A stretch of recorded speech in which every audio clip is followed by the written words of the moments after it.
I apologize. I feel so bad. I hit the wrong button like a silly Billy. I tried to pause the recording to get a sip of my beverage because I didn't want you guys to hear that. And I hit the wrong button. As I was saying about Ellie being not a good villain and Ricada. Ricada has been stalking you since Pittsburgh.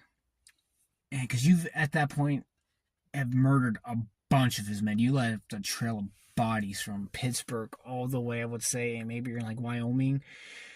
They do tell you where you are in the game. I just can't think of it off the top of my head because as you know, I'm just kind of rambling here. But he's been following you, and he's a serious threat. He knows what you do. He's very good at tracking, and he's not about to let everything you've done to him and his people go. So when you meet this guy, and he's like kind of squirrely and weird and Ricada looking, and he has like a high pitched voice, it's like, I don't like this guy. This guy's kind of sussy baka. Ooh, XD, RAR 2, X, CX. Ooh, oh, well. Anyway, I don't want to be around this guy. This guy's creepy. So, when you starts talking and he's like, oh, blah, blah, blah, you got this deer. Let's work together, wherever the case may be. And she's just like, Ellie's just like, no. And then you have to, because at this point, which is my favorite part of the entire series of The Walking Dead, The Last of Us game, excuse me, comparing apples to oranges again. They have this section of the game where it's a survival section. Hordes of clickers and zombies are coming after you. And when you're playing this on the harder difficulty, it is actually one of the tensest sections of the game. Because you don't have a lot of ammo.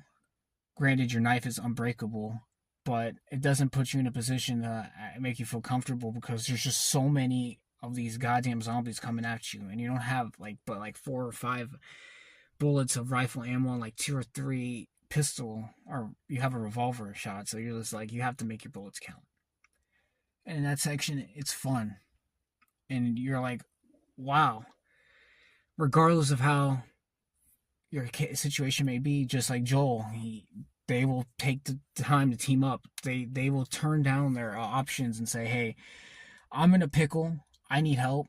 Fuck, I know that you're not a good ally, or you might be a snake, like the story of the frog and scorpion. You're a fucking scorpion, and I'm a frog. I'll lift you over. Please don't fucking sting me. And I like that, because that's a human thing to do. If you're in a pickle and you're in a situation with a rando, you may or may not want to help. But if you do, you're going to take precautions. And Ellie did. Because after you get past that section, he reviews he's been stalking you. And he hates you because he says he's been looking for a man and a little girl. And Ricada in the DLC, because I know some of you probably haven't played the DLC. And I don't know if the show even refers to the DLC besides the little girl love angle, which, whatever. That's Naughty Dog's prerogative. I'm not into it. Whatever. Granted, that part of the game has a section in the mall, and the mall section of that DLC is fun, besides the last section, which is tedious and annoying because it's just 100 guys in this little area, and they try to open the metal grate to one of the stores that is holding Joel, and it's like a time section, so you're constantly watching that section while getting sniped and flanked by every direction by all these dudes. It was annoying, especially on the harder difficulties. But as Sona Platinum, I did it because I'm a sadist. I'm not a sadist. I'm a masochist. I enjoy making myself in pain and doing stupid shit for no satisfaction. So I did that. And that's fun. But that section of the DLC, I think, has a good story because it talks about how Ellie got bit and how she discovered her immunity, and pretty much how her friend gets bit, how for saving her. Because in that part of the DLC that I do like is it's kids just being kids. They're playing arcade games. They're running around an empty abandoned mall like you would if you were like a 12, 13-year-old kid. And I like that. I'm like, that feels real.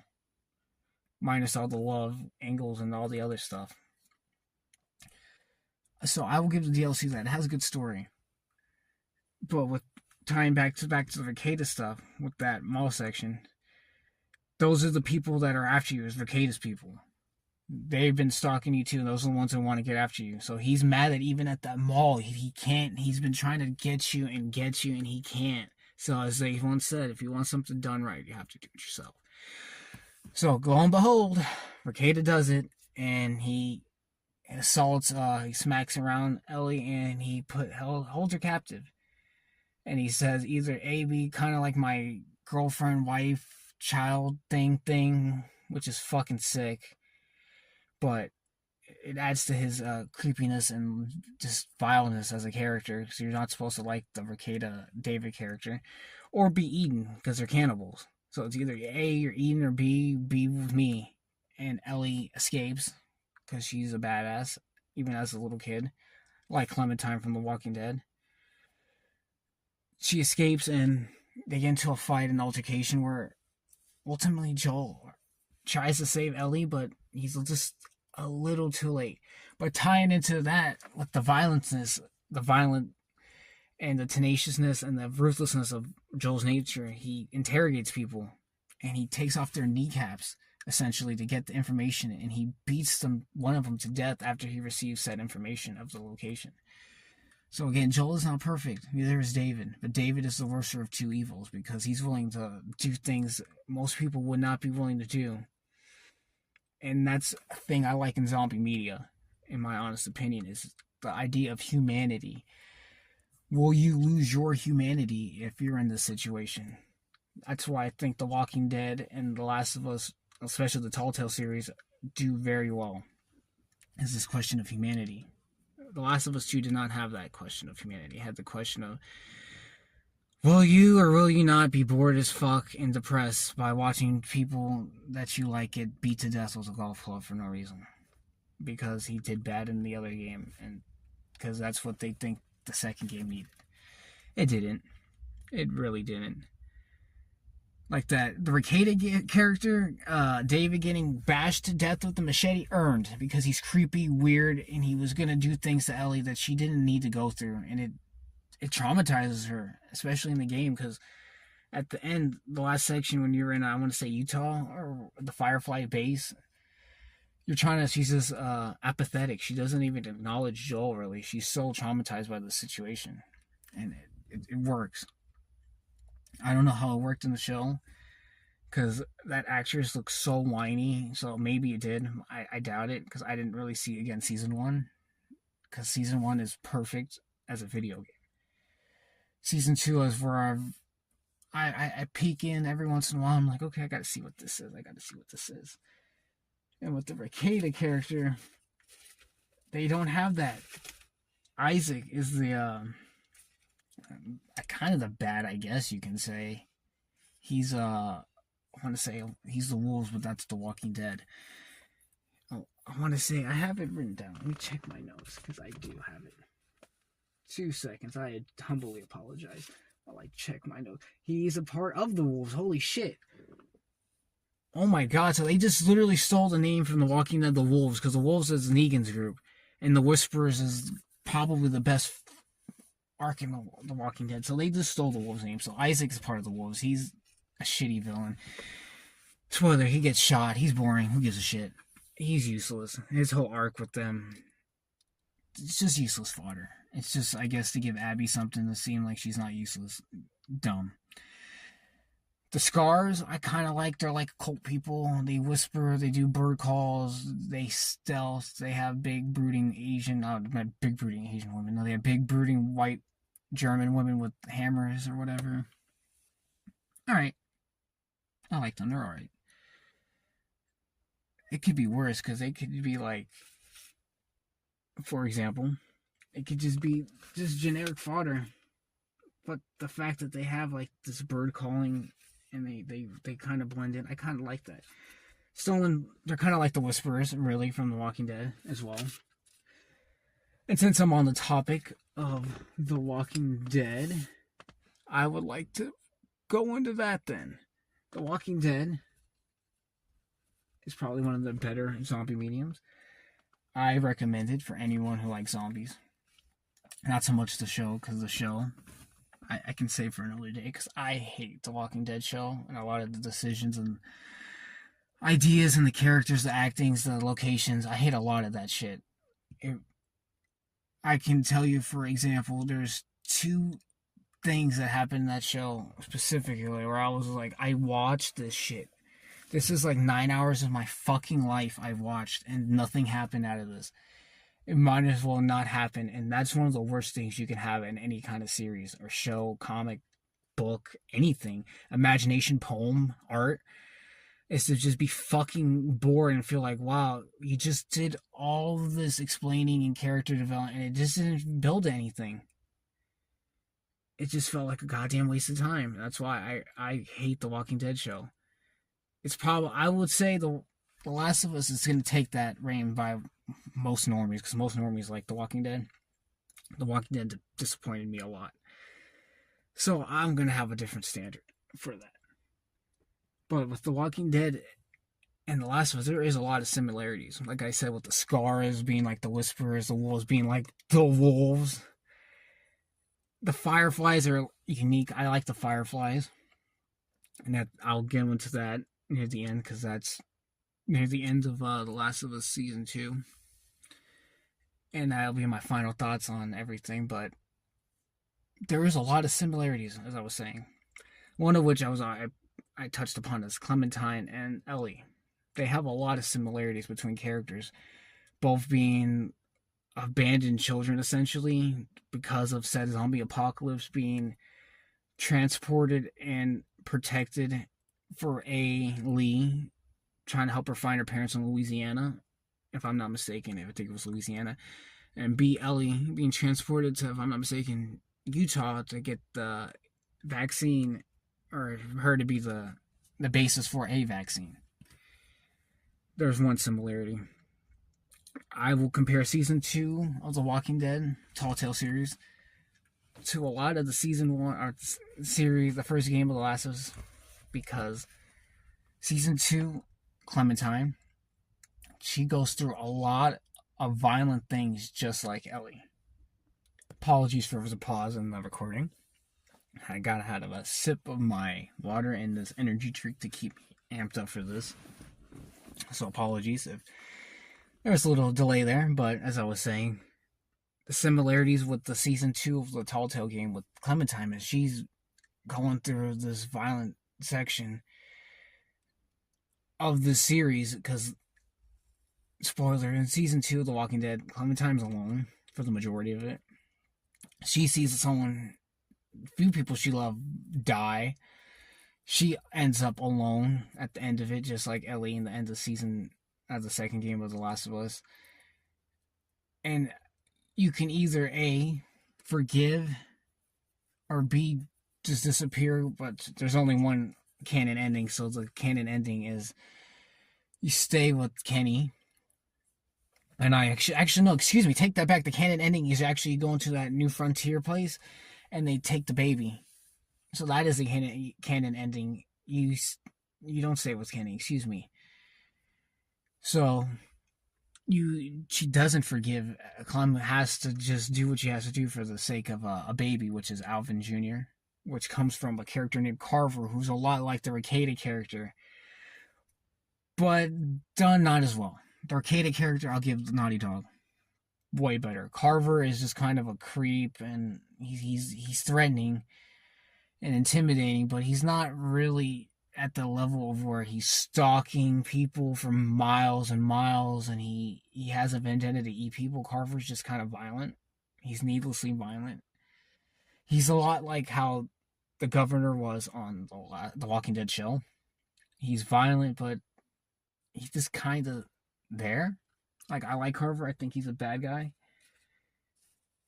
But I don't like him for the reasons, spoiler, if you ever want to play the Walking Dead Telltale series. Carver is the father of the baby, Alvin Jr., that you're protecting, because he had been sleeping with the mother. In my opinion, I always kind of thought maybe forcefully, maybe not. He's using his position of power to force her to sleep with him. So it was kind of like one of those situations, in my opinion. And that character is scary, but not, again, he does like one or two violent things, but he's like intimidating, but not scary.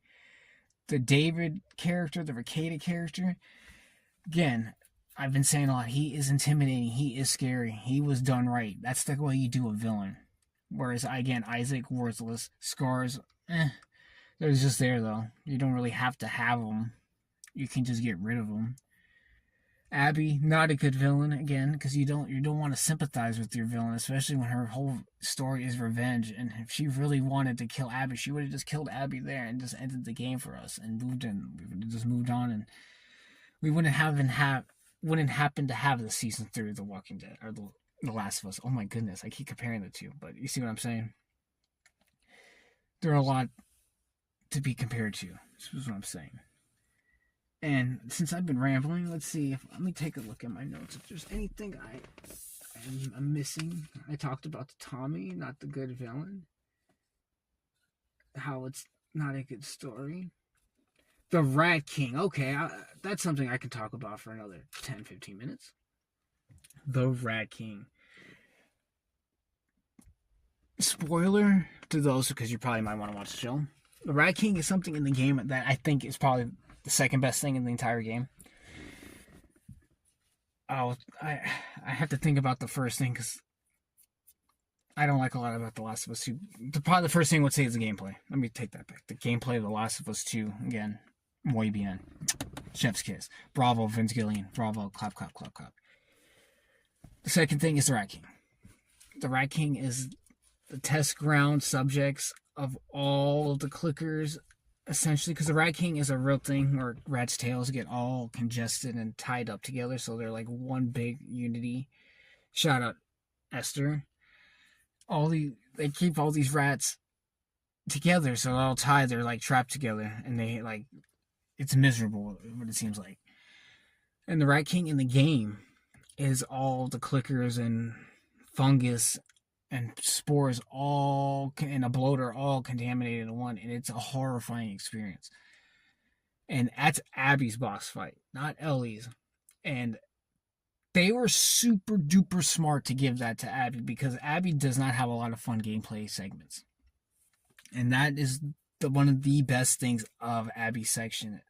Of Abby's story in the game is the Rat King. So good for them because they gave Abby one good thing. So I can't hate on her entirely. I can't because that section of the game is great. And I hope the show can live up to it because it is an intense section and it's a great boss fight. Another thing I'll give Abby to is Lev. Lev not being her sibling, but a character that she stumbles upon. Lev is cool. Perfectly cool with Lev. I would love to see more of Lev. The Jesse character, if I'm not mistaken, which is like the Glenn character of The Last of Us, I like moments of. Like, he's kind of funny, goofy, but spoiler, he doesn't make it because they're fucking stupid. And when he dies in the game, that was like my Requiem for a Dream, as I was trying to think of the movie earlier. It was like Requiem for a Dream. It was like when I watched Requiem for the Dream when I was a teenager, and I seen I can't think of his name, the actor, Jay Leno, Jared Leto. When his mom gets hooked on speed to that movie and she dies in the hospital, like, I'm like, my heart broke. Then I see the Damon Wayans character ends up in prison or jail in a racist town. I'm like, okay, that's fucking okay. That made my stomach drop. Then I see the ass-to-ass scene, and I'm just like, I'm fucking in tears. I hate this movie. I don't want to watch it ever again. It was like that. It's like, oh, he just fucking killed this guy. I don't even like him that much, but just the coldness of his death. It's fucking sad. I was like, okay, I can't believe they just done that. It's pathetic. He deserved better. He could have been a character that you could have did more with, but unlike The Walking Dead, where Glenn does a lot and is a very useful character, so when he gets killed off by Negan, it hits closer to home. Can't say the same for good old Jesse. He's cool, but yeah, it's not being and the Dina thing between him and Dina, them being, I just felt like it was thrown in. Like, honestly, you could have did more with that too. It's just all he ever really was jokes like, ah ha ha, you're sleeping with my girlfriend Ellie, you weirdo, XD rar, and it's like weird. Like, I don't know what they were doing. I don't know what they were doing. Sorry, I'm just checking my notes just to see if there's anything else before I get to the conclusion, final sections of the video. Hopefully you guys are entertained with me rambling and making honest rookie mistakes because I'm still learning how to use all this video stuff. So, with that being said, let's get to the end of it with the Wranglers, Rustlers, and the Santa Monica section of the game and potentially the show. Santa Monica and The Last of Us is probably the best section of the game, in my opinion. Which is funny because I don't like a lot of all the Seattle stuff sucked. Like, it was just miserable. Again, it's sad. The gameplay was fun. You're killing dogs and all kinds of dumb shit, and you're just not feeling. I wasn't feeling the Seattle section. Maybe because of the environments. I don't know. The story and the death of Joel was a part, but you get to this Santa Monica part, or Santa Barbara, excuse me. I think Santa Monica, Santa Barbara. You're in California. You're playing as Ellie. You've reached this house that has all this stuff regarding fireflies, and you make this discovery. Spoiler from the first game: the fireflies are the big resistance, are the ones trying to get the vaccination and whatnot. So you find out they're all alive. There's still a little bit of a firefly following, and they're hiding out. And they send you the location. So you, as Abby and Lev, are like, okay, fuck yeah, we have a new base of operations. Let's get there ASAP. Get ambushed by the Wrangler characters. Rastas, I forgot what their name. He has a guy that looks like Ethan Oliver Ralph. I'm going to write that as a note right now, actually. He has a gunt, and the gunt man, like, punches Lev, and he gets knocked out, and they take Abby hostage with Lev to their base. And with all that being said, you're like, oh, okay, where does this go? Cut back to Abby, and not cut back to Ellie, who's still on her revenge mission, which to her credit, and a lot of people don't like, which I liked, because the one thing about that is when you're consumed by revenge, you're going to go all means, all resources, because revenge is the best motivator. Revenge and spite, it motivates you to want to do better. And she wants to take her out because she's one of those people that got her ass beat and you need to get your lick back. And she tried to get her lick back. And so she goes and finds that lo and behold, there's these weird people. And she finds out that those weird people, the Wranglers, the Ethan Ralph character, he gets his comeuppance, of course, for socking a woman and a little kid in the face. Kudos to you. So after that, he explains to Ellie where their bases of operandi is pretty much located. After being bit, of course, because Ellie's been bit like 600 times at this point, and he's like, oh my god, you're not turning. And Ellie's just like, yeah, I'm stabbed with a tree, my hand's bit, but I still want to kill that bitch, which is just crazy, because most people are like, ow, I got stabbed by a tree. But, that's, well, whatever in the game. So Ellie's going on her way to find Abby at their base, and Ellie has to sneak in.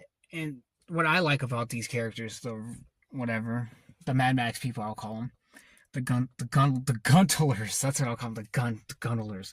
The Gunnelers really, they're Mad Max style, in my opinion, where they have women doing things you shouldn't be doing, and the men just so they're trading people, and they just hold you hostage. And if you don't comply, they pretty much crucify you, essentially, and just leave you out to dry on these pillars. Which happens to be where Abby's at after you find out where that place they're holding all these other hostages, and actually zombies, because they're like the 28 days later. And 28 days later, if you've never seen, there's a military personnel in the British land of the UK and the tea and biscuit people. And one of their comrades had turned, so they chained him up to see, to hopefully, if they ever had a cure, that they can use this as a way. And then you kind of like throw rocks at him, like Shaun of the Dead style, and just fuck with them. And they have the same thing in The Last of Us, and you can like shoot the chain and the gameplay, which is really fun. You can, while you're sneaking, the zombies and the clickers will cause mayhem because you freed them essentially, and they'll go and start biting people, and they'll get distracted, so you can sneak in. So that's fun. Again, the gameplay of The Last of Us 2, muy bien. But after you do all that sneaking and you find out that Abby isn't being held there, and she's being held at these pillars after killing all these people and gathering this information, you go to these pillars and you see a weakened and, I would say, dehydrated, malnourished, broken, essentially, Abby. Maybe for the first time, it's like, okay, I kind of feel for her. Because all she wanted to do was escape, and this is what they do for escapees. I think her and Lev are both tied up, and they're just waiting for them to die. So Abby frees them, or Ellie frees them, and she gives Abby a choice. She says, either Lev can die if you don't fight me. So either I kill this person, because Lev at this point is really, really not okay. They're dying. They're dying, really. Yeah, they're so hungry, malnourished, and weakened that Ellie really could just stab them, and that would be the end. So Abby, being at this point putting herself forward, fights Ellie, and they have this confrontation in the water, which is one of the worst boss fights, I think, in a video game, because it's unnecessary. It doesn't feel right. It doesn't feel dramatic. It just feels kind of blasé and just there. And it's violent because, again, I said earlier, Ellie gets her fingers bit off mid-fight. And like that, and she gets drowned, and it's just not fun, and it's happening during like a thunderstorm, and it's just like, ugh. It's an ugly fight. And at the end, they both just give up. Abby's like, fuck this. And Ellie's like, fuck this. You're not worth it, and Abby's not worth it. And so they go there, they just like, okay, you go your way, and I go my way. And Ellie, I don't know if they meant for this to happen, because Neil Druckmann isn't that smart. The reason Ellie was like, she's done, because she lost her fingers, and the one thing she still had left, that one connection she has with Joel, was playing guitar, because he teaches her how to play guitar. And without Joel playing guitar, she lost that one connection with the one person she loves. And that's fucking sad, you know? So she's just like, she can't do this no more. She just doesn't want to. And she goes about her day. And honestly, more power to her. Because you're like, damn. You're like, damn.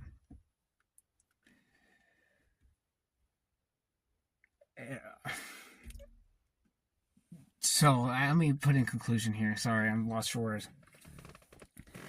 At the end of the game is about forgiveness, and hopefully the show will portray that as well, because Ellie finally forgives. She's like, okay, I did what I did. I don't feel better about what I've done, and I'm just gonna go. And she kind of she tells Dina that she's done, and she kind of goes her own way.